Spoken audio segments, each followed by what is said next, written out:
41 ilma ja mitmeid ründelaudu, tundub, et mängunälg on sul praegu suur.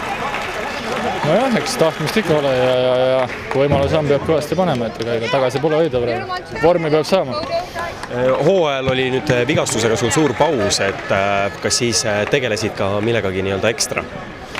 No eks ikka siis saab jõusaalis rohkem aega veeta ja nii palju kui jalg lubas, nii palju sai viskeid treenida ja noh, et eks ole näha ka, et keskpositsiooni visked olid, mida ma sain teha, et eemalt ei saanud visata jala pärast, et praegult nagu tundub, et vorm läheb õigele poole ja loodame paremat. No. Kuidas suhtud sellesse, et koondis on üsna lühikesekasvuline ja tihtipeale pead mängima ka nii-öelda korvi all? Noh, ega ta hea ei ole, aga mis sa teed, kui see seis selline on, et tuleb mängida seal, kus kästakse ja nii palju aidata kui võimalik. Kuidas hindad üldse koondise seisu praegu, et 2 kaotust ja saite nüüd ühe sellise võidu, et kas need kaotused ka kuidagi mõjusid võistkonna moraalile?